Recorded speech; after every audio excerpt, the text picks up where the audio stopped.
इंदौर के मल्हारगंज थाना क्षेत्र के राजमोहल्ला थाना क्षेत्र में मंदिर जा रही महिला को बनाया निशाना। 3 नकाबपोश बदमाशों ने झपटमारी कर महिला के गले से सोने की चैन लेकर फरार हो गए।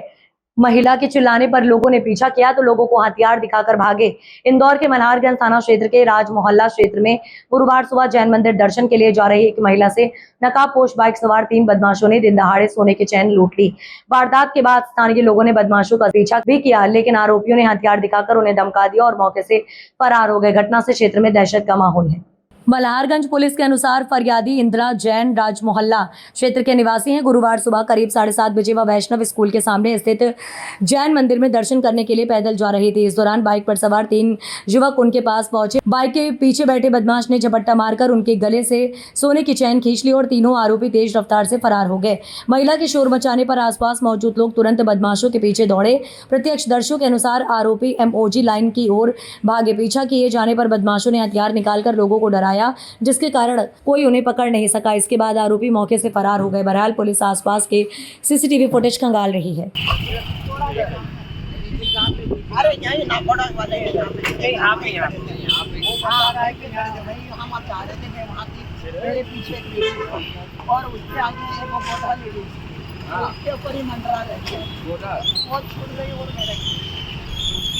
ये आज सुबह का मामला है। आज सुबह राजमोहल्ला में करीब 7:40 पर इंदिरा जैन अपने एक मंदिर जा रही थी दर्शन करने के लिए, तो तभी 3 पल्सर पर सवार युवक आए। उसमें से 2 युवक पल्सर पे ही थे और एक युवक ने उतर के उनकी करीब चैन को झपटमारी करते हुए निकल गए वहाँ से। और तीनों युवक मास्क पहने हुए थे और ब्लैक कलर की पल्सर थी, जिनकी हम लोग तस्दीक कर रहे हैं कि कहाँ से आए थे, किधर गए हैं। और जल्दी इसमें हम लोग ने झपटमारी की भी कायमी कर ली और उसमें जल्दी भी हम लोग खुलासा करेंगे।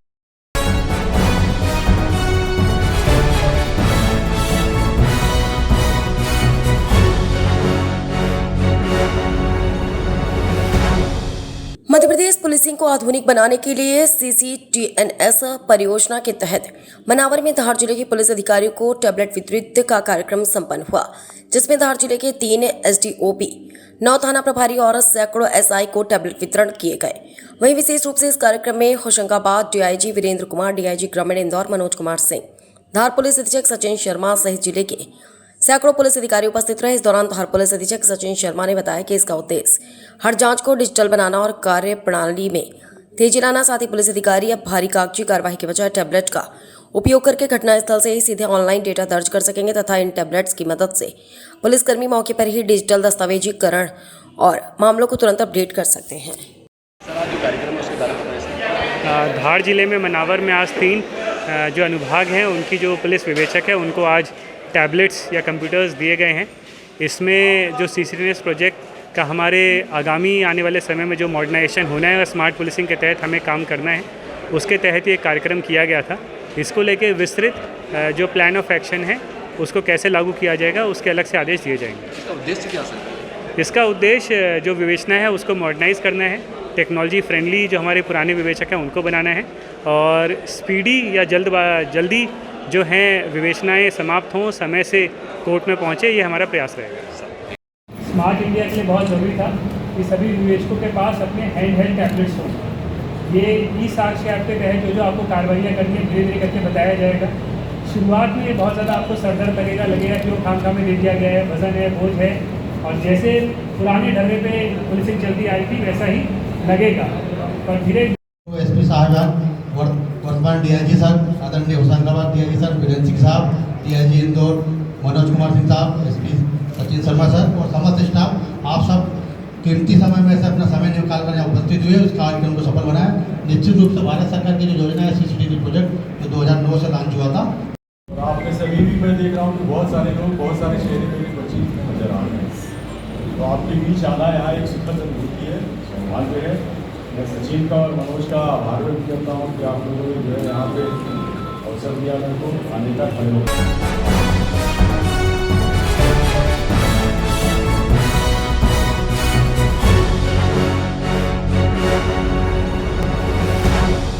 इंदौर के चंदन नगर थाना क्षेत्र में रहने वाले बुजुर्ग दंपत्ति अपने प्लॉट पर कब्जे की शिकायत लेकर चंदन नगर थाने पहुंचे। और थाने के सब इंस्पेक्टर पर लगाए गंभीर आरोप। दरअसल इंदौर के चंदननगर थाना क्षेत्र के बुजुर्ग संपत्ति क्षेत्र के समाज सेवी सहित अन्य लोगों को लेकर चंदननगर थाने पहुंचे और बताया कि बड़ी मेहनत से एक प्लॉट खरीदा था, मगर क्षेत्र के असामाजिक तत्वों द्वारा प्लॉट पर मकान नहीं बनाने दिया जा रहा है, जिसको लेकर समाज सेवी विजय पंवार ने आरोप लगाया है कि चंदननगर थाने में पदस्थ सौरभ कुशवाहा नाम का सब इंस्पेक्टर द्वारा बुजुर्ग दंपत्ति से पैसे की डिमांड की जा रही है और ये भी आरोप लगाया है कि चंदननगर थाना भी सब इंस्पेक्टर ही चला रहा है और कई लोगों से पैसे की डिमांड करता है। वहीं थाना प्रभारी ने बताया कि सैरपुर खेड़ापति मंदिर के पास प्लॉट का विवाद है, जिसकी जांच पुलिस द्वारा की जा रही है। वहीं पूर्व में भी एसडीएम के माध्यम से जांच की जा चुकी है। बड़ी बात यह है कि एसडीएम द्वारा जांच करने के बाद भी बुजुर्ग दंपत्ति को न्याय नहीं मिल पाया है। बहरहाल देखने वाली बात यह है कि कार्यवाही करने के बाद पुलिस द्वारा पैसों की डिमांड कब खत्म होगी, यूं ही फरियादी परेशान होते रहेंगे।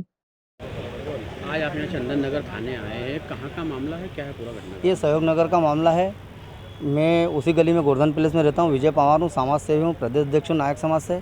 मैं परसों रोज़ मेरे की जानकारी में आया, मैं इनको पहले से पहचानता नहीं था, तो इनको थाने पे लेके आया। यहाँ सौरभ कुशवाहा जी ने हमारे साथ अभद्र करते की, बोले वहाँ गली में देखे तो आपको जूते मार के भगा दूँगा, FIR कर दूँगा और तुम्हारी कायमी कर दूंगा। किसी भी मामले में 3-4 बार ऐसा हो चुका है। यहाँ सौरभ कुशवाहा जी पूरा थाना चलाते हैं। इंद्रमणि पटेल साहब जब से गए, जब से पूरा थाना रैकेट थाने का एक ये कर लिया उन्होंने सेक्रेट।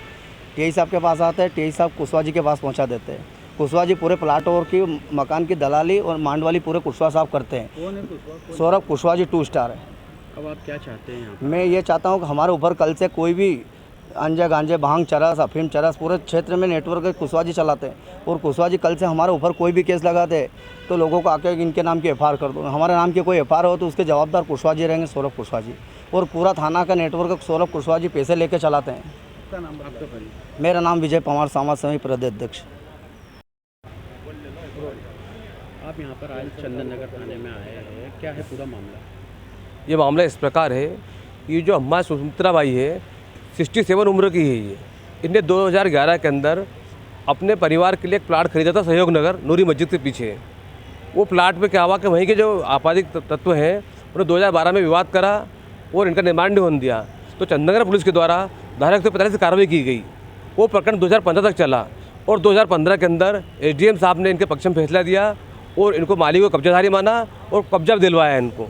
उसके बाद इनके जवान बच्चा शांत हो गया, इनके पति को पैरालाइज हो गया। इस कारण बराबर नियमित रूप से जा नहीं पाते थे प्लाट पे ये। फिर अभी इसी साल उनने वहाँ पे प्लाट पे टापरी बनाई है, वहाँ पे लोहे की पत्थर लगा के रहने के लिए।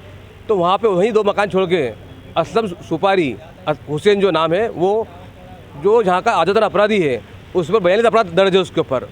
उसका लड़का अयाज, उस पर 5-7 प्रकरण दर्ज है और उसकी पत्नी नीलोफर, ये सभी वहाँ पर आए और इनसे विवाद करने लगे।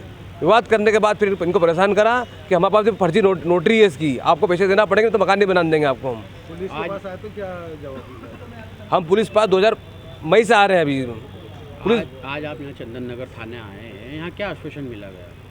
यहाँ पे अब हम मंत्री जी के पास मिलने गए थे, मंत्री जी ने इनको फ़ोन लगाया था, यहाँ हमारी बात हुई इनसे, ये हमें आश्वासन के कुछ भी नहीं दे रहे हैं हमें। आज भी कह रहे हैं कि जो अपराध बन रहा है 67 का, उस पर हम कायमी करेंगे, पर नोटशीट चलाएंगे, बड़े अधिकारी की जानकारी लेंगे।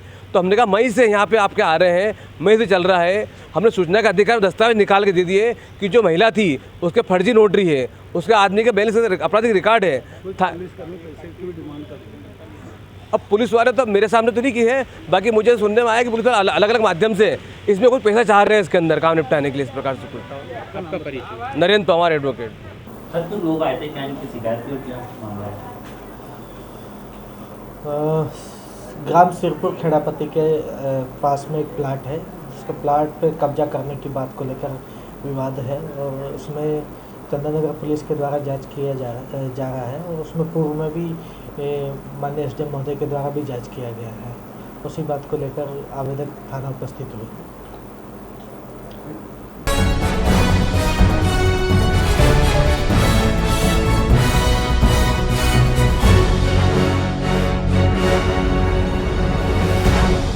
पुलिस आयुक्त इंदौर द्वारा स्कूल बसों के सुरक्षित संचालन हेतु प्रदेश स्तर पर 10 दिवसीय विशेष चेकिंग अभियान चलाया जा रहा है।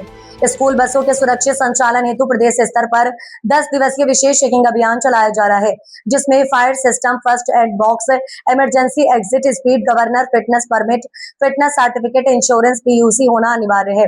जोन 2 थाना प्रभारी राधा यादव ने बताया कि हम सभी बस चालकों को समझाइश देते हैं, बस लापरवाही पूर्वक तेज गति से ना चलाएं, यातायात नियमों का उल्लंघन ना करें। अक्सर तेज गति के कारण गंभीर दुर्घटनाएं घटित हो जाती हैं।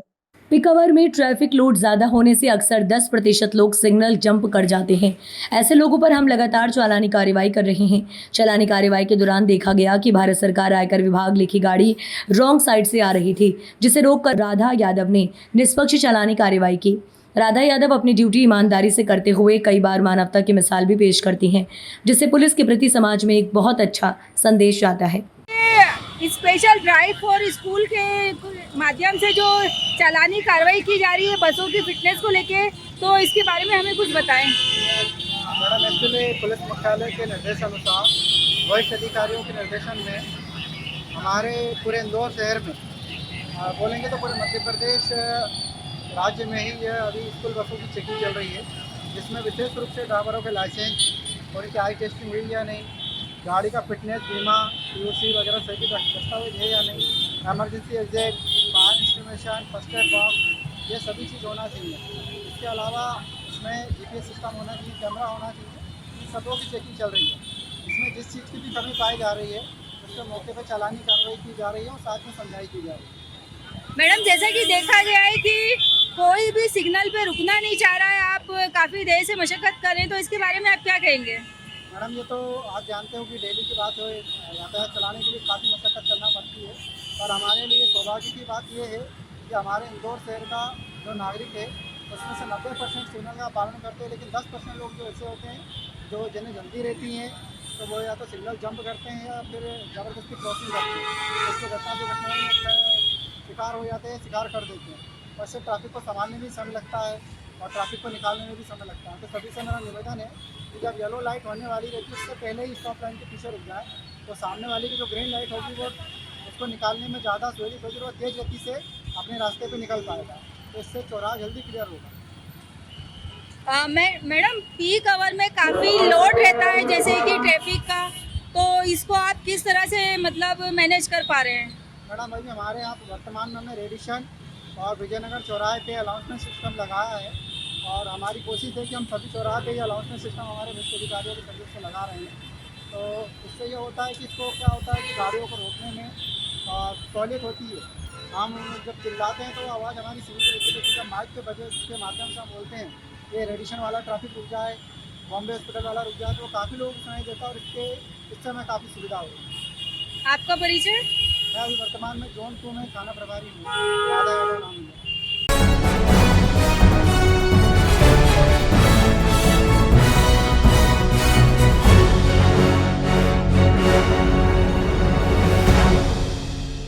मध्य प्रदेश की औद्योगिक नगरी पीथमपुर ने आज एक और उपलब्धि हासिल की, जब मुख्यमंत्री डॉक्टर मोहन यादव ने ल्यूगोंग इंडिया और किसान इरिगेशन एंड इंफ्रास्ट्रक्चर लिमिटेड की 2 नई औद्योगिक इकाइयों का शुभारंभ किया।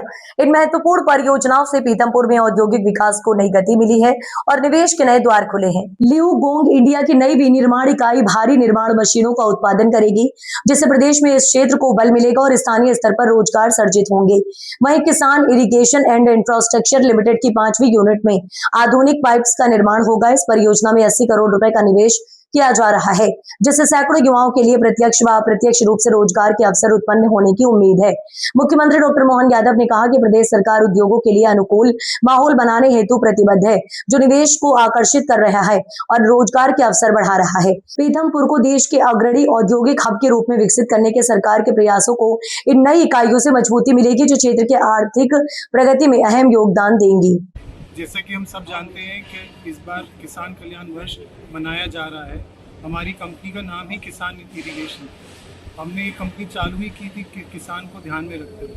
आज जो भी है हम किसान के कारण ही हैं। हमारा हमेशा यही रहता है उद्देश्य कि भाई कि हम किसानों को अच्छी चीज़ कम से कम कीमत पे उपलब्ध करा सकें, चाहे फिर वो ड्रिप इरिगेशन सिस्टम या स्प्रिंकलर इरिगेशन सिस्टम्स ही क्यों ना।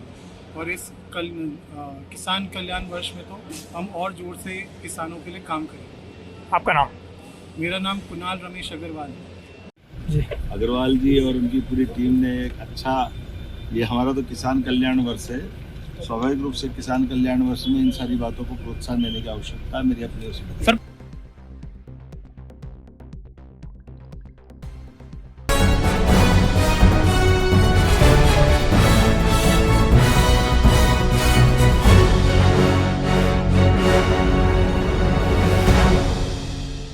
इंदौर के लसूड़िया थाना क्षेत्र के निपानिया का झपटमारी का एक वीडियो सोशल मीडिया पर जमकर वायरल हो रहा है, जिसमें एक बाइक पर दो बदमाश एक छात्रा से झपटमारी करते हुए नजर आ रहे हैं।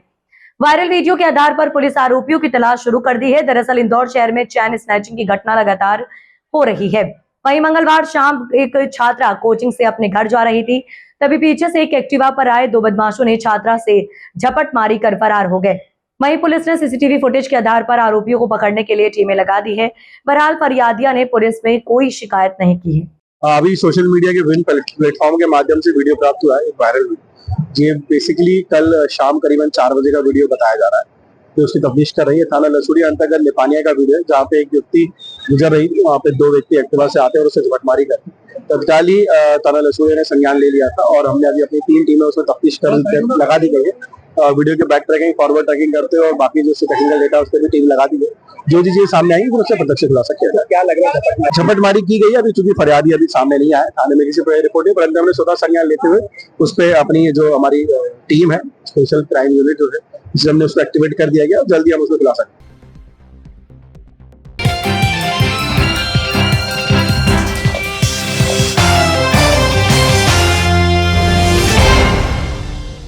इंदौर में डिजिटल अरेस्ट के नाम पर रिटायर्ड रेलवे अधिकारी से 45 लाख रुपए की साइबर ठगी के मामले में स्टेट साइबर सेल को बड़ी सफलता मिली है। पुलिस ने गुजरात के अहमदाबाद से एक आरोपी को गिरफ्तार किया है। आरोपी ने खुद को टेलीकॉम रेगुलेटरी अथॉरिटी यानी TRAI का अधिकारी बताकर बुजुर्ग को डिजिटल अरेस्ट का डर दिखाया और लाखों रुपए अपने खाते में ट्रांसफर करा लिए। मामला इंदौर के एक सेवानिवृत्त रेलवे मंडल संरक्षा अधिकारी से जुड़ा हुआ है, जो अकेले रहते हैं और उनके बच्चे विदेश में हैं। 9 अगस्त 2025 को उन्हें एक कॉल आया, जिसमें कॉलर ने खुद को TRAI का अधिकारी बताते हुए कहा कि उनके मोबाइल नंबर आपराधिक गतिविधियों में इस्तेमाल हो रहे हैं। इसके बाद उन्हें वीडियो कॉल और स्काइप के जरिए लगातार करीब 24 घंटे तक डिजिटल अरेस्ट का डर दिखाया गया। साइबर ठगों ने गिरफ्तारी वारंट जारी होने की बात कहकर बुजुर्ग से उनकी चल अचल संपत्ति की पूरी जानकारी हासिल की और दबाव बनाकर 45 लाख रुपए अलग अलग बैंक खातों में ट्रांसफर करा लिए। शिकायत मिलने के बाद स्टेट साइबर सेल ने तत्काल कार्रवाई करते हुए संदिग्ध बैंक खातों को फ्रीज कराया। अब तक पीड़ित को 15 लाख रुपए रिफंड कराए जा चुके हैं। जांच के दौरान अहमदाबाद निवासी हिरल कंसारा को गिरफ्तार किया गया है। आरोपी कई कंपनियां संचालित करता था और उसके खिलाफ गुजरात और हरियाणा में भी साइबर धोखाधड़ी के मामले दर्ज मिले हैं। पुलिस अन्य आरोपियों की तलाश में जुटी है। एक ऑनलाइन ठगी का मामला सामने आया था, किस तरह की ठगी से किस तरह की जांच करते हुए गुजरात के आरोपी को गिरफ्तार। इसमें अगस्त 2024 की घटना है, जिसमें हमारे फरियादी घर पर अकेले रहते थे। वो रेलवे से मंडल संरक्षा अधिकारी पद से रिटायर हैं। उनके बच्चे विदेश में रहते हैं। उनके पास में कॉल आया था, जिन्होंने अपने आप को ट्राई का अधिकारी बताया था और उनको उनके मोबाइल का अवैध गतिविधियों में यूज़ होना बताया था और FIR होकर के उनको बोला था कि ठीक है, बोले कि आप सीनियर सिटीजन हैं तो हम आपको गिरफ्तार नहीं करेंगे, आपको हम फ़ोन पे डिजिटल अरेस्ट करेंगे। इस प्रकार उनसे डिजिटल अरेस्ट करवा करके तो वीडियो कॉलिंग के माध्यम से वो कंटिन्यू वीडियो कॉल पर रह करके उनकी संपत्ति की जानकारी लेकर के उनसे 45 लाख रुपए जमा करवा लिए थे। जब ये मामला हमारे पास में आया तो उस समय त्वरित कार्रवाई करके अकाउंट को होल्ड करवाकर हम लोगों ने रिफंड करवाया था, जिसमें हमारी टीम ने अच्छा योगदान किया था। खाता धारकों की और मोबाइल नंबर की तलाश करते हुए हमको जानकारी मिली कि जो खाता धारक है वो अहमदाबाद का निवासी होना पाया है। उसको जब हम पकड़ के लेकर आए तो वो कई कंपनियां संचालित कर रहा था अहमदाबाद में रहकर। बड़ौदा और अहमदाबाद 2 जगह से वो कंपनियां संचालित कर रहा था। उसके खिलाफ 3 अलग अलग राज्यों में भी अपराध पंजीबद्ध है। हरियाणा में उसके खिलाफ डिजिटल अरेस्ट का मामला पंजीबद्ध है, जो उसके खाते के खिलाफ है। उसका नाम हिरल कंसारा, पिता सतीश चंद कंसारा है, जो अहमदाबाद का रहने वाला है मूलतः और वर्तमान में बड़ोदरा में भी रहकर के वो कंपनी संचालित कर रहा था। किस तरह की ठगी हुई थी, किस तरह से ये रिटायर्ड अधिकारी को धमकाया? इन्होंने रिटायर्ड अधिकारी के मोबाइल नंबर का यूज़ अवैध गतिविधियों में होना बताया था और उनके खिलाफ में मामला पंजीबद्ध होना बताया था। चूँकि वो सीनियर सिटीजन है, इसलिए उनको ये हवाला दिया कि हम आपको गिरफ्तार करने नहीं आ रहे हैं, हम आपको फ़ोन पे ही गिरफ्तार करेंगे। अब आपकी जो संपत्ति है उसकी जानकारी हमें चाहिए। इस प्रकार से संपत्ति की जानकारी के लिए और पैसों की वेरिफिकेशन के लिए उन्होंने उनसे अमाउंट जमा करवाया था, जो उनको व्हाट्सएप पर अकाउंट नंबर दिया गया था। कितने की ठगी करी थी? ये 45 लाख रुपए की। इनको 24 घंटे हाउस अरेस्ट करके रखा गया है। चूँकि इनकी बेटी इनसे संपर्क कर रही थी, तो तुरंत बेटी इनके घर पास पहुँची कि पापा आप फ़ोन क्यों नहीं उठा रहे हैं। तब पता चला कि इस तरीके की कोई घटना हुई है, तो तुरंत वो हमारे पास में आए थे कि मेरे साथ में ऐसी घटना हुई है और उन्होंने मुझसे, ठगों ने हमसे 45 लाख रुपए जमा करवा दिए। इस पूरे मामले में जो अकाउंट होल्डर पकड़ा है गुजरात का, उसकी क्या भूमिका थी? इसमें जो अकाउंट होल्डर हमने पकड़ा है, वो अपना अकाउंट दूसरे व्यक्ति को देना बताया उसने और उसका प्रॉफ़िट उसको प्राप्त हुआ है, जिसकी हम तलाश कर रहे हैं और आगे भी इसकी तलाश जारी है। तो बताया इसमें कि किस व्यक्ति से मिलकर इसने अकाउंट खुलवाया था और वही का प्रोजेक्ट वो हमारी विवेचना में आ चुका है और हम उसकी तलाश कर रहे हैं और कंटिन्यू प्रयास में हैं कि हम दूसरे व्यक्ति को भी जल्द से जल्द पकड़ सकें।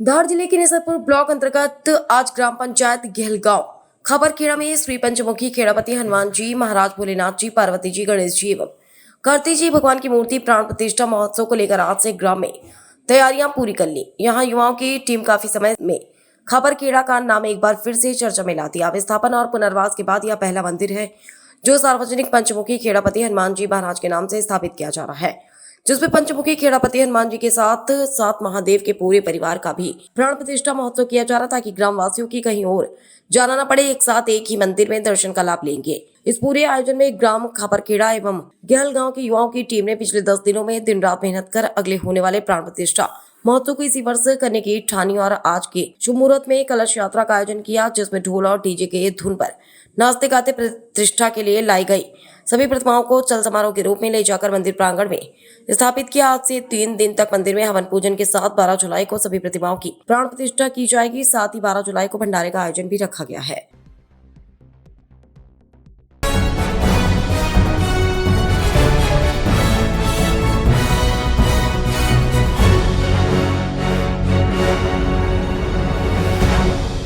इंदौर शहर में पुलिस की छवि पर सवाल खड़े करने वाला एक मामला सामने आया है, जहां इंदौर क्राइम ब्रांच में पदस्थ आरक्षक रेणुका वर्किया और उनके परिवार पर एक व्यापारी ने गंभीर आरोप लगाए हैं। शिकायतकर्ता का दावा है कि महिला आरक्षक ने अपने पुलिस पद का रौब दिखाते हुए पति, ससुर और अन्य परिजनों के साथ मिलकर न सिर्फ विवाद किया बल्कि चाकू, हॉकी और डंडों के साथ डराने धमकाने की कोशिश भी की। दरअसल पीड़ित ने पूरे घटनाक्रम के सीसीटीवी फुटेज और अन्य दस्तावेज पुलिस कमिश्नर को सौंप दिए हैं। शिकायत मिलने के बाद पुलिस कमिश्नर ने मामले की गंभीरता को देखते हुए जांच के आदेश जारी करते हुए पूरा प्रकरण डीसीपी को भेज दिया है। व्यापारी शेखर ठाकुर का आरोप है कि 17 जनवरी 2026 को मल्हारगंज थाना क्षेत्र में हुए विवाद के दौरान महिला आरक्षक के परिवार ने चाकू, हॉकी और डंडों के साथ हमला करने का प्रयास किया। उनका दावा है कि घटना के दौरान महिला आरक्षक ने अपने ससुर से धारदार चाकू निकलवाकर हवा में लहरवाया, जिससे पूरे इलाके में दहशत का माहौल बन गया। व्यापारी का कहना है कि पूरी घटना सीसीटीवी कैमरों में कैद है। पीड़ित का आरोप है कि घटना के बाद पुलिस ने उनका मेडिकल तो कराया, लेकिन एफआईआर दर्ज करने के बजाय केवल एनसीआर दर्ज की। शिकायतकर्ता का कहना है कि सीसीटीवी फुटेज मौजूद होने के बावजूद कार्रवाई नहीं की गई और बाद में महिला आरक्षक ने उन्हीं के खिलाफ झूठा मामला दर्ज कर दिया है। फिलहाल पुलिस कमिश्नर के निर्देश पर एडीसीपी मल्हारगंज मामले की जांच करेंगे। जांच में सीसीटीवी फुटेज, दोनों पक्षों के बयान और उपलब्ध साक्ष्यों के आधार पर आगे की कार्रवाई तय होगी। वहीं डीसीपी नरेंद्र सिंह रावत ने बताया कि फरियादी शेखर ठाकुर ने पुलिस जनसुनवाई में शिकायत की थी कि अपराध शाखा में पदस्थ रेणुका ने पड़ोस में रहने वाले से विवाद के बाद छेड़खानी की धारा में कायमी की गई थी और पड़ोसी ने भी आवेदन पुलिस को दिया था, मगर उसकी तरफ से कोई एफआईआर नहीं लिखी गई थी, जिसको लेकर शेखर ठाकुर जी द्वारा जिला कोर्ट में परिवाद दायर किया गया है। वहीं घटना का सीसीटीवी फुटेज भी सामने आया है, जिसकी जांच करने और कोर्ट के आदेश के बाद कार्यवाही की जाएगी। ये थाना मल्हारगंज में एक वीडियो अभी सामने आया है। उसमें एक फरियादी ने जनसुनवाई में एक एप्लीकेशन भी दी है। फरियादी का नाम है शेखर ठाकुर। इसके द्वारा बताया गया है कि ये जनवरी में एक अपराध शाखा में पदस्थ रेणुका वर्किया, इनके परिवार ने मिलके इन लोगों से कुछ गाली गलौज आपस में विवाद हुआ था। ये दोनों आपस में पड़ोसी रहने वाले हैं। तो विवाद के बाद ये दोनों थाने पे गए थे और उसमें रेणुका वर्किया जो अपराध शाखा में उनकी तरफ से छेड़खानी और मारपीट की धारा के अंतर्गत कायमी की गई थी थाना मल्हारगंज में। और जो सामने वाली पार्टी थी शेखर ठाकुर, उसने भी एप्लीकेशन दी थी, लेकिन अभी उसका परिवाद कोर्ट में लंबित है। तो उस पर अग्रिम कार्रवाई चल रही है। सर, जो आरक्षक है इसके परिवार वालों का सीसीटीवी भी सामने आया है जिसके अंदर इनके जो ससुर हैं वो चाकू निकालते हुए नजर आ रहे हैं, उसमें पुलिस ने कार्रवाई क्यों नहीं की? देखिए सीसीटीवी का अवलोकन अभी मेरे संज्ञान में अभी आया है, ये जनवरी का मैटर है। सीसीटीवी में जो भी तथ्य सामने आएंगे और जैसा भी कोर्ट आदेश करेगा उसके बेसिस पे हम लोग वैधानिक कार्रवाई करेंगे। तो चूंकि इस तरीके के मामले में पुलिस स्वतः संज्ञान लेकर एफआईआर दर्ज करती, तो क्या इसमें 25 आर्म्स एक्ट की एफआईआर दर्ज होगी? देखिए अगर कोई भी फैक्ट्स ऐसा आता है जिसमें आर्म्स दिख रहे हैं और आर्म्स यूज़ हुआ है किसी घटनास्थल में, तो उसमें जो संबंधित धारा के अंतर्गत हम लोग वैधानिक कार्रवाई करेंगे। तो अभी जो सीसीटीवी हमारे संज्ञान में आया है उसको हम लोग अवलोकन करेंगे और जो भी फैक्ट्स सामने आएंगे उसके अंतर्गत हम लोग वैधानिक कार्रवाई करेंगे।